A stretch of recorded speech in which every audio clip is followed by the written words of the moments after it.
जय Shri Ram. Mission depression free Bharat में मैं राशि आप सभी का फिर से स्वागत करती हूँ। यहाँ मैं एक लाइव सेशन ले रही हूँ, उसी सेशन की रिकॉर्डिंग भी मैं करने वाली हूँ। तो बहुत टॉपिक बहुत अच्छा मैंने लिया है, मतलब इनका जो क्वेश्चन है वो बहुत अच्छा है टॉपिक रिलेटेड, तो उसी पे मैं बात करने वाली हूँ। तो साथ के साथ रिकॉर्डिंग भी चलेगी, साथ के साथ सेशन भी चलेगा, ताकि मेरी जो नॉलेज है वो रिकॉर्डिंग में भी सेव हो जाएगी और सेशन में भी। ठीक है।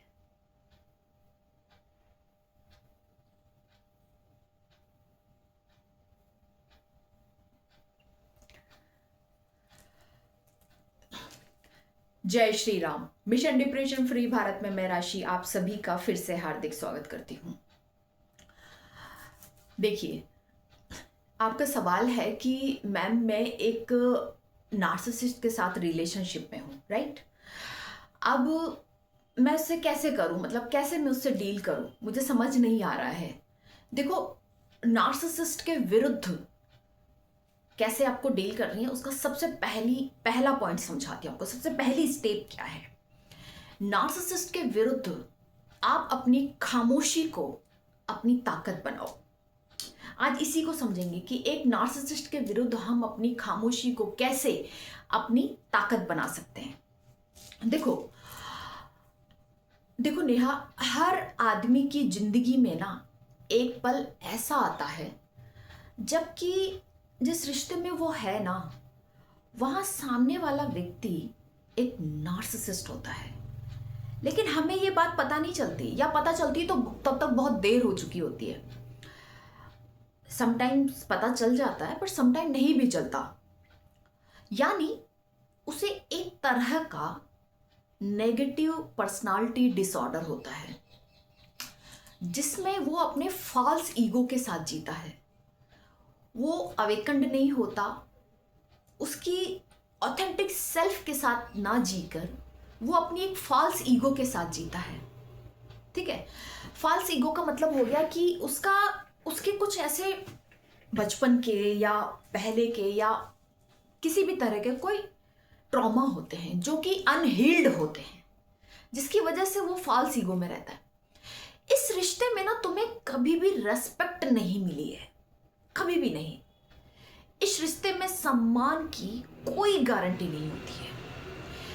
इस रिश्ते में सामने वाला पर्सन ना तुम्हें चुपचाप देख रहा होता है, वो तुम्हें परख रहा होता है, वो जानना चाहता है कि तुम कितनी बेइज्जती सह सकते हो, कितना डिसरेस्पेक्ट सह सकते हो, कितना अपमान झेल सकते हो, कि तुम कितनी और किस हद तक, कितनी और किस हद तक तुम उसके बर्ताव को सह सकते हो। चलो आज इस गेम को ना यहीं पे खत्म करते हैं। जो भी तुम सुनने वाले हो वो कमजोर लोगों के लिए नहीं है, ठीक है? वो कमजोर लोगों के लिए नहीं है, ठीक है? ये उन लोगों के लिए भी नहीं है जो सिर्फ अच्छा अच्छा ही सुनना चाहते हैं और महसूस करना चाहते हैं। ये एक ऐसी नॉलेज है ना जो बहुत ही ठंडे दिमाग, चालाक सोच और बहुत गहरे मनोविज्ञान की समझ से बना है। समझ रहे? मतलब जो मैं आज आपको समझाने वाली हूँ वो बहुत वो जो आपको हथियार अपनाना है, वो एक ठंडे दिमाग की पैदाइश है, वो एक चालाक सोच की पैदाइश है और एक गहरे मनोविज्ञान की समझ से बनी है। एक नार्सिसिस्ट पर्सन जो आपका अपमान करता है, जो आपकी डिसरेस्पेक्ट करता है, जो आपको किसी भी तरीके से भला बुरा बोलता है, गाली गलौज करता है, आप पर कोई आरोप लगाता है, सच्चे या झूठे, दरअसल वो आपको नेगेटिव फील कराना चाहता है ये सब करके। और ये सब वो क्यों करता है? क्योंकि वो आपके रिएक्शंस का भूखा होता है।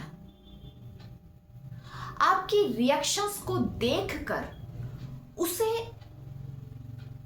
संतुष्टि मिलती है, उसे मजा आता है, उसे आनंद मिलता है, उसका जो फॉल्स ईगो है वो फीड होता है, वो फीड करता है अपने फॉल्स ईगो को, क्योंकि वो खुद को सुपीरियर समझता है।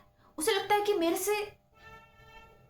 से अच्छा तो कोई हो ही नहीं सकता और मैं सुपीरियर हूं, क्योंकि उसकी मंशा आपको, और वो ऐसा क्यों करता है, क्योंकि मैं फिर से रिपीट कर रही हूं, वो ऐसा इसलिए करता है क्योंकि उसकी मंशा आपको अपने लेवल पर लाकर, आप यहां, वो यहां है, आप यहां हो, और उसकी मंशा ये है कि वो आपको अपने ही लेवल पर लाकर लड़ाई झगड़ा करने की होती है। वो आपको अपने लेवल पर लाना चाहता है ताकि आप उसके लेवल पर आ जाओ और लड़ाई झगड़े में उलझ जाओ। दरअसल वो आपको उकसाना चाहता है, उकसाना चाहता है। आपने कहा, आप कह रही थी ना मुझसे कि मैम वो हमेशा मेरी डिसरेस्पेक्ट करती है, वो जो पर्सन है आपकी, तो वो ऐसा इसलिए ही करती है क्योंकि ताकि आप उसके लेवल पर आकर उससे लड़ाई झगड़े में उलझ जाओ। दरअसल वो आपको उकसाना चाहता है, एक नार्सिसिस्ट आपको ऐसा करके उकसाना चाहता है ताकि आप उसके लेवल पर आकर उसके बैटलफील्ड में शामिल हो जाए, उसके बैटलफील्ड में शामिल हो जाए। वो आपको आपकी डिसरेस्पेक्ट करने के पीछे, आपका जो वो आपको अपने बैटलफील्ड, आपके डिसरेस्पेक्ट करने के पीछे उसकी जो मंशा यही होती है कि वो आपको अपने बैटलफील्ड में लिया है। वो आप क्रोधित हो जाओ। वो ऐसा क्यों करता है? ताकि आप क्रोधित हो जाओ और चिल्लाना, लड़ना, झगड़ना शुरू कर दो। वो आपको जानबूझकर लड़ाई झगड़ा करने के लिए उकसाता है। एक नार्सिसिस्ट पर्सन जानबूझ के लड़ाई झगड़ा करने के लिए उकसाता है। तो आज मैं आपको ये समझाऊंगी कि कैसे हम एक नार्सिसिस्ट की इस उम्मीद पर पानी फेरेंगे। ठीक है, देखो ये बहुत साइकोलॉजिकल फैक्ट है। इसे समझने के लिए बहुत गहरे मनोविज्ञान की समझ होना बहुत जरूरी है। अब मैं आपको यहां पे समझाती हूं। जब आप देखो कि सामने वाला पर्सन आपको केवल और केवल उकसाने के लिए आपकी डिसरिस्पेक्ट कर रहा है, आपको भला बुरा बोल रहा है, आपको गाली गलौज कर रहा है, आप पर आरोप लगा रहा है, और उसके पीछे उसकी मंशा केवल आपको उकसाने की है ताकि आप उकस जाओ और उकस कर क्रोधित हो जाओ, चिल्लाओ, लड़ो, झगड़ो, बहस में उलझ जाओ और उसके बैटलफील्ड में आ जाओ। तो वो आपको जो भला बुरा बोल रहा है, आप पर अपमानजनक आरोप लगा रहा है, आपको गंदी गंदी गालियां दे रहा है, आपको ये बात बिल्कुल क्लियरली समझ में आ रही है कि वो ऐसा सिर्फ आपको उकसाने के लिए कर रहा है ताकि आप गुस्से और आवेश में आकर कोई ना कोई गलती कर बैठो। बात समझ में आ रही है नेहा? ताकि आप गुस्से और आवेश में आकर कोई ना कोई गलती कर बैठो और फिर वो आपकी उसी आप कोई गलती कर बैठो। सबसे उसकी उम्मीद है कि आप गुस्से में आकर, आवेश में आकर कोई ना कोई गलती कर बैठो और फिर वो आपकी उसी गलती को पकड़कर आपके खुद के सामने, लोगों के सामने, रिश्तेदारों के सामने, समाज के सामने, सोसाइटी के सामने या और कहीं उसे ऐसा दिखाना पड़े और परिवार के आगे, फैमिली के आगे उसे एक बहुत बड़ा इश्यू बनाकर पेश करे। वो दिखाएगा कि देखो देखो इसने मेरे साथ ऐसा किया, देखो देखो देखो देखो देखो। वो फिर ये नहीं बताएगा कि मैंने इसको ऐसी सिचुएशंस करी, मैंने इसको उकसाया, मैंने इसको पहले उकसाया, जब ये उकस गया तब इसने ऐसा करा। नहीं, वो सीधा ही बोला मैंने कुछ नहीं किया, इसने ऐसा कर दिया।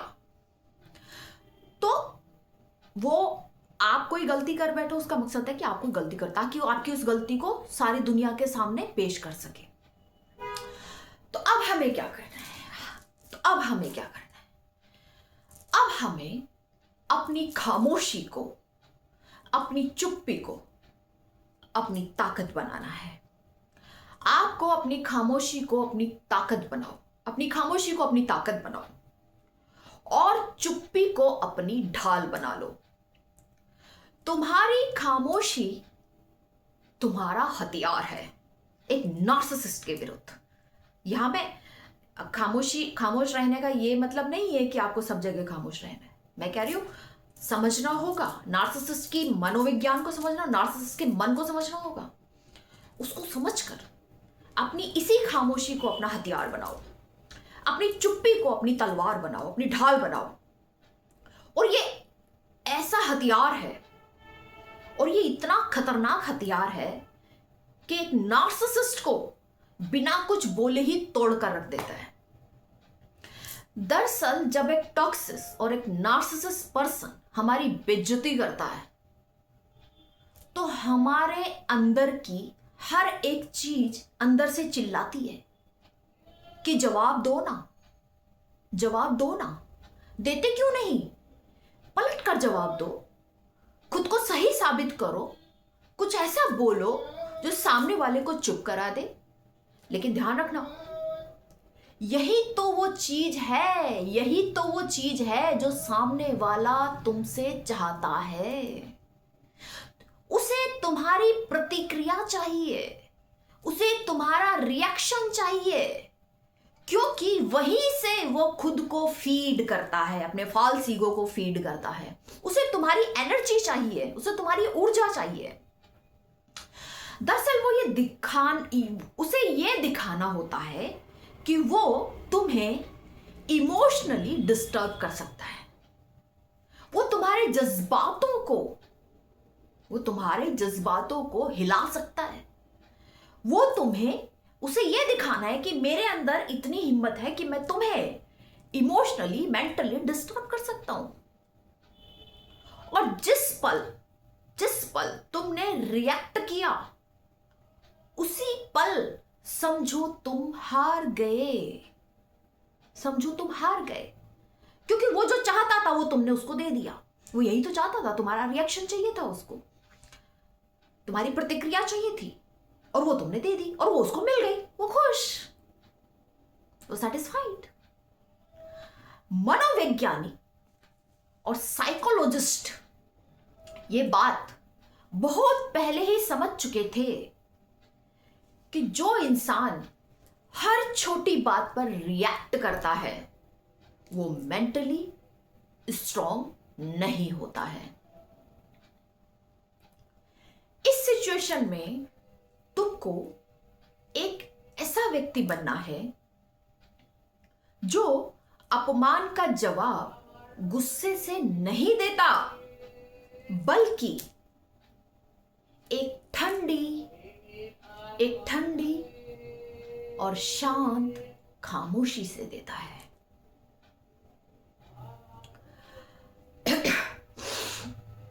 और ये खामोशी कोई कमजोरी नहीं होती है। समझना बात को। अब आप कहोगी कि मैम अगर हम खामोश रहेंगे तो सामने वाला तो हमें कमजोर समझेगा। नहीं, ये खामोशी कोई कमजोरी नहीं होती है, बल्कि तुम्हारे दिमाग की मेंटल पावर होती है, तुम्हारे दिमाग की साइकोलॉजिकल पावर होती है। If you have a psychological knowledge, अगर आपको मन के विज्ञान के बारे में थोड़ी भी समझ है, तो ये एक मनोवैज्ञानिक पावर होती है, ये एक साइकोलॉजिकल पावर होती है, ये एक मेंटल पावर होती है। यह वो खामोशी, क्योंकि ये कोई वो खामोशी नहीं है जिसमें व्यक्ति के पास कहने के लिए कुछ नहीं होता। ये कोई वो खामोशी थोड़ी ना है जिसमें व्यक्ति के पास कहने के लिए कुछ नहीं होता। व्यक्ति के पास कहने के लिए तो बहुत कुछ होता है, लेकिन फिर भी वो खामोश रहता है। क्यों? क्योंकि ये जो खामोशी है, ये तो बहुत ही चालाक, होशियार, बुद्धिमान शिकारी की खामोशी है। ये वो खामोशी है जो एक बहुत ही चालाक, होशियार, बुद्धिमान शिकारी की खामोशी है, जो अपने शिकार को खुद गलती करते हुए देख रहा होता है। जब तुम कुछ नहीं कहते हो, जब तुम कुछ नहीं कहते हो तो तुम्हारे और एक नार्सिसिस्ट व्यक्ति के बीच में एक स्पेस क्रिएट होता है, एक खाली जगह बनती है। और उसी खालीपन में सामने वाला नार्सिसिस्ट व्यक्ति बहुत ही घबराने लग जाता है, बहुत इनसिक्योरिटी फील करता है। क्यों करता है? क्योंकि वो तो लड़ाई और झगड़े की उम्मीद करके बैठा था। वो लड़ाई और झगड़े की उम्मीद करके बैठा था। उसे तुमसे गुस्से की उम्मीद थी। उसे उम्मीद थी कि तुम गुस्सा करोगे, चीखोगे, चिल्लाओगे, लड़ोगे, झगड़ोगे, कुछ ना कुछ करोगे, कुछ ना कुछ रिएक्शन दोगे। लेकिन तुम्हारी चुप्पी और तुम्हारी खामोशी उसके लिए बिल्कुल अननोन होती है, बिल्कुल अनजान होता है वो इससे। अब वो समझ ही नहीं पाता, उसको कुछ समझ ही नहीं आता कि ये हुआ क्या। अब वो सोचता है कि सामने वाले के दिमाग में चल क्या रहा है। उसके दिमाग में एक क्यूरियोसिटी पैदा हो जाती है कि यार सामने वाले के दिमाग में चल क्या रहा है, मैंने इसे इतना कुछ कहा, ये कुछ बोल ही नहीं रहा, क्या चल रहा है इसके दिमाग में। तो तुम्हारी जो ये खामोशी है, तुम्हारी जो ये चुप्पी है, उसे परेशान करने लगती है साइकोलॉजिकल लेवल पर, अंदर ही अंदर दिमाग के लेवल पर। वो उसका दिमाग, उसका खुद का दिमाग उसे सवालों के घेरे में उलझा लेता है। वो बार बार अपने द्वारा किए गए अपमान को मनी मन दोहराता है। अपने जो एक्शन उसने करा है आपके विरुद्ध, उसको मनी मन रिपीट करता है। वो सोचता है कि यार कहीं उसने कोई बड़ी गलती तो नहीं कर दी। और ज्यादातर लोग, और उसको पता होता है कि सच में उसने कोई गलती तो की है, गलती तो उसने की है, उसको पता होता है कि मैंने गलती तो की है, पर फिर वो खुद ही, जैसे कहते हैं ना, मकड़ी या जाला खुद बुनती है और फिर खुद ही उसमें उलझ जाती है। तो एक नार्सिसिस्ट का भी वही हाल होता है। वो जाला तो आपके लिए बुनता है लेकिन फिर उसमें खुद ही उलझ जाता है। आपकी खामोशी, आपकी चुप्पी, आपका साइलेंस उसको खुद ही उसके जाले में उलझा देता है। यानी जो कब्र उसने आपके लिए खोदी थी वो उसी में जा गिरता है, वो खुद ही उसमें जा गिरता है। दरअसल आप अगर साइकोलॉजिकल लेवल पर समझें तो इस तरह के जो नार्सिसिस्ट और टॉक्सिक लोग होते हैं, वो ज्यादातर लोग आपके रिएक्शन के आदी होते हैं, आपके रिएक्शंस के आदी होते हैं। उन्हें लगता है कि ताकत का मतलब है ऊंची आवाज, तेज जवाब और अब्यूसिंग बिहेवियर, आक्रामक व्यवहार। लेकिन असली ताकत एक अलग ही तरीके से काम करती है। असली ताकत जानती है कि खामोशी किसी भी शब्द से ज्यादा भारी होती है। तुम्हारी खामोशी और तुम्हारी चुप्पी यह बताती है कि सामने वाला व्यक्ति तुम्हारी एनर्जी इन्वेस्टमेंट के लायक है ही नहीं। तुम्हारी चुप्पी और तुम्हारी खामोशी यह बताती है कि सामने वाला व्यक्ति तुम्हारी एनर्जी इन्वेस्टमेंट के लायक ही नहीं है। तुम्हारी खामोशी यह दिखाती है कि उसकी राय, वो जो सामने वाला पर्सन आपके लिए बोल रहा है, उसकी जो राय है, उसकी जो ओपिनियन है, वो तुम्हारे लिए कोई मायने नहीं रखती। तुम्हारे जीवन में उस वो राय तुम्हारे जीवन में कोई वैल्यू नहीं रखती। तुम्हें कोई फर्क नहीं पड़ता उसकी इस राय से। तुम्हारी चुप्पी यह साबित करती है कि तुम एक ऐसे लेवल पर हो, काम कर रहे हो, या ऐसे स्टैंडर्ड पर खड़े हो जहां तक वो कभी भी नहीं पहुंच सकता। ये सबसे साफ और सबसे क्लियर मनोवैज्ञानिक गेम है। ये this is the psychological game. ये एक साइकोलॉजिकल गेम है जो हमें खेलना होता है एक नार्सिसिस्ट से डील करने के लिए। दरअसल एक नार्सिसिस्ट भी साइकोलॉजिकल लेवल पर ही डिस्टर्ब होता है। उसे खुद नहीं पता होता वो क्या बोल रहा है, क्यों बोल रहा है, क्या कर रहा है, क्योंकि वो ही और शी इज नॉट अवेयर। वो माइंडफुल नहीं होता, वो अवेकंड नहीं होता, वो एक सोई हुई चेतना है। सोई हुई चेतना, और सोई हुई चेतना जो भी करती है गलत करती है। ये सबसे साफ और क्लियर मनोवैज्ञानिक गेम है कि तुम मूर्खों से बहस नहीं करते, तुम उन लोगों को खुद को साबित नहीं करते जो पहले ही तुम्हारी रेस्पेक्ट नहीं करते। जो पहले ही तुम्हारी रेस्पेक्ट नहीं करता, अब तुम्हें इसको साबित करने की जरूरत क्या है और क्यों? तुम बस अपना ध्यान, अपने शब्द और अपनी एनर्जी, अपनी ऊर्जा और अपनी मौजूदगी वहां से हटा लेते हो। You just remove yourself from there. तुम बस वहां से अपनी मौजूदगी हटा लेते हो और उन्हें, सामने वाले पर्सन को, उस नार्सिसिस्ट को इस बेचैनी के साथ अकेला छोड़ देते हो कि वो तुम्हें हिला नहीं पाए। उसने कोशिश तो बहुत की तुम्हें हिलाने की, तुम्हें इमोशनली, तुम्हें मेंटली डिस्टर्ब करने की, लेकिन वो ऐसा नहीं कर पाया। तो इस बेचैनी के साथ जीता है। तो तुम इसकी प्रैक्टिस करो। अगली बार जब एक नार्सिसिस्ट पर्सन तुम्हारी डिसरेस्पेक्ट करे तो कुछ मत बोलो, चुप रहो।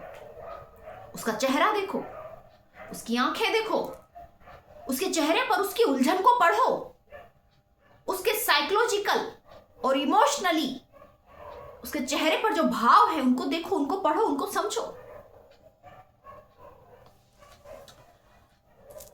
तो खामोशी को अपनी तलवार बनाओ, खामोशी को अपनी ढाल बनाओ एक नार्सिसिस्ट के विरुद्ध। और देखो, एक बात और समझा दे, हमें कब चुप रहना है और कब बोलना है, ये सीख हमें हमारे विवेक से मिलती है। जब हम विवेकशील हो जाते हैं तो हमें अच्छे से पता होता है कि हमें कहाँ बोलना है, कितना बोलना है, कैसे बोलना है, कब बोलना है, नहीं बोलना है, क्या करना है, क्या नहीं करना है। या दूसरे शब्दों में कहो तो ये जो विवेक है, ये जो सीख है, ये हमें विजडम से प्राप्त होती है। या चलो एक और शब्दों में अगर समझो तो एक स्पिरिचुअली अवेकन्ड पर्सन को अच्छे से ये बात पता होता है कि कब उसे चुप रहना है और कब उसे बोलना है। ये स्पिरिचुअली अवेकन्ड पर्सन को अच्छे से पता होता है। तो इसीलिए तो मैं बार बार इस बात पर जोर देती हूं, सभी को मैं ये मैसेज दे रही हूं कि आप स्पिरिचुअली अवेकन्ड होने की कोशिश कीजिए। कुछ लोगों के जीवन में स्पिरिचुअल अवेकनिंग गॉड गिफ्टेड आती है, यानी भगवान खुद उनकी जबरदस्ती उनकी स्पिरिचुअल अवेकनिंग करवाता है। लेकिन ऐसा नहीं है कि जब तक भगवान ना करवाए तब तक तुम नहीं कर सकते। तुम खुद भी अपनी नॉलेज को बढ़ाकर, अपनी चेतना को ऊपर उठाकर, कुछ स्पिरिचुअल प्रैक्टिस करके अपनी स्पिरिचुअल अवेकनिंग को हैपनिंग करवा सकते हो, अपनी चेतना को ऊपर उठा सकते हो। कोई भी व्यक्ति अपनी चेतना को ऊपर उठा सकता है कुछ स्पिरिचुअल प्रैक्टिस करके। तो जैसे ही आपकी चेतना ऊपर उठेगी, आपको विवेक आ जाएगा, आपको विजडम आ जाएगी, और यही विजडम आपको यह सिखाती है कि किस व्यक्ति के साथ आपको कैसा व्यवहार करना है। अदरवाइज तो लोग क्या करते हैं, लोगों से ये अक्सर गलतियां होती है, हमसे भी हुई है कभी। जहां बोलना होता है वहां नहीं बोलते, वहां चुप हो जाते हैं, उन जुबान को ताला लग जाता है। और जहां नहीं बोलना होता है वहां बड़ बड़ बड़ बड़ बड़ बड़ बड़ बड़ करके बोलते चले जाते हैं और फिर इसके नुकसान उठाते हैं। एक विवेकशील पर्सन, एक बैलेंस्ड पर्सन को ये अच्छे से पता होता है मुझे कब बोलना है, कहां बोलना है, कैसे बोलना है, और बोलना है कि नहीं बोलना है, और अभी नहीं बोलना तो कब बोलना है, और कब कैसे, सब सब सब सारी समझ आती है उसके अंदर सारी समझ होती है। वो सामने वाले को समझ जाता है कि इस वक्त, इस मोमेंट पे सामने वाला मुझसे क्या उम्मीद करके बैठा है और अब मुझे क्या करना है। तो नार्सिसिस्ट से डील करने के लिए आपको स्पिरिचुअली अवेकन होना बहुत जरूरी है। अगर आपकी फैमिली में कोई नार्सिसिस्ट पर्सन है या आप किसी नार्सिसिस्ट और टॉक्सिक पर्सन के साथ रिलेशनशिप में हो, तो वहां आपको अपने ऊपर काम करने की ज्यादा जरूरत है, ना कि उसके ऊपर। वो तो जैसा है वैसा है, लेकिन आपको खुद के ऊपर काम करना है। आपको खुद को समझना है, अपने आप को समझना है, अपने ट्रिगर्स को समझना है, अपने इमोशंस को समझना है, और सब कुछ समझते हुए, उसको भी समझते हुए उसके अकॉर्डिंग आपको बिहेव करना है। तो नेहा, ये आई होप कि आपको बात समझ में आई होगी, ठीक है। तो आप मुझे मैसेज कर दीजिएगा इंस्टाग्राम, उसके लिए आप मुझे मैसेज कर देना, मैं आपको भेज दूँ, ठीक है। तो thank you so much Neha to joining me. अगर आपको मेरा ये सेशन अगर आपको अच्छा लगा तो आप मुझे फीडबैक दीजिएगा इंस्टाग्राम पे। Thank you so much. जय श्री राम। हाँ, आप मैसेज कर दीजिएगा, ठीक है। जय श्री राम।